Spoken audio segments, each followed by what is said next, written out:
That's true. People are in love with the result, but not in love with the work it takes to get there. Absolutely. I think they're in love with the idea of the result, not even the result. Okay, thank you.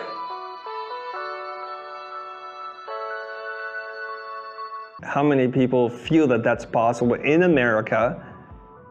It's relatively easy to make six figures, $100,000 or more. I'll keep it simple. If it was easy, everyone would do it. Okay. So the question is, do you really want it? Because some people say, I want to make $1 million. Some people say, I want to make $10 million, but that's just an expression of an idea. The question is, do you want it, and what is the underlying layer of what you have to achieve and be able to do and transform?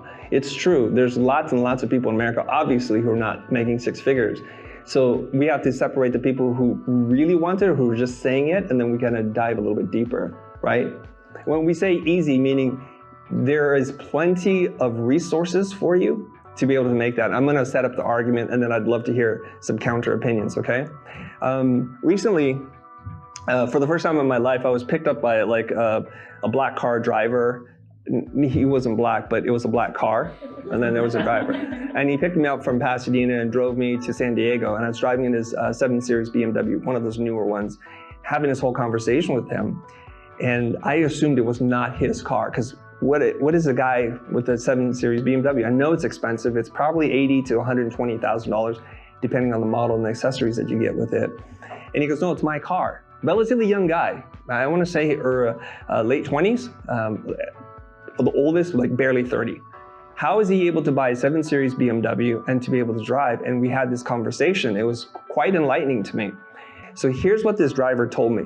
He said, the first thing I did was I borrowed to buy the car. Because in order to drive for this company, you have to own a 7 Series BMW. That's their baseline. So he bought it, and I said, this is incredible. He said, I paid it off in 7 months. And depending on how much I work, I can do $120,000 to $230,000 a year.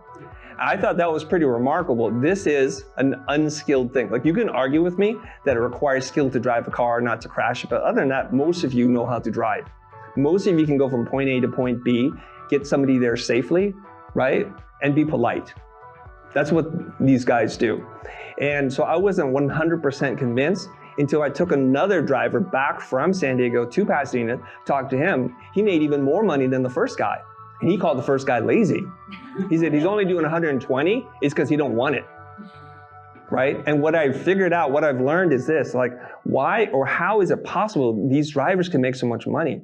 It turns out there are relatively rich people in this country that don't like to fly, that they'll pay $3,000 to drive from San Diego to San Francisco. You could buy a pretty decent ticket for that, but they just want to drive because they want the convenience and their perceived safety of driving in a car. So it's kind of wild to me. So I was thinking, you don't even have to have skill, but you have to have capital. Well, Mo says, hey, Chris, that's privilege though. How do we even have that information to begin with? Because I didn't know about this business. I didn't know this was possible. So there's information. To which I said, look, we live in 2023. If information is your reason for not getting six figures, then you really don't want it. Where almost everything you want to know is readily available for free or next to free, there's a huge problem. So now I go back to Jordan and I say, Jordan, do those people really want to make this, or is this just a pipe dream? So you're telling me people want to be low income? They don't want to, but they don't want to do what's necessary to achieve whatever it is they want in life. I'll give you an example right now. I mean, I'm not going to call anybody out in the room. How many of you is like, I want to be in the best shape of my life. I want to be the best partner to my wife, husband, or lover, or whatever. But do you put in the work? Do you go to relationship therapy? Do you read the books?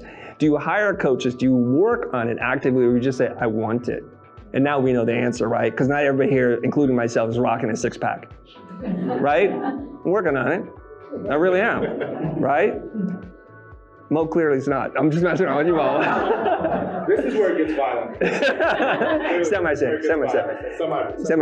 Yeah. So you see what I'm saying? Say that's true. People are in love with the result, but not in love with the work it takes to get there. Absolutely. I think they're in love with the idea of the result, not even the result. Okay, 'Thank you.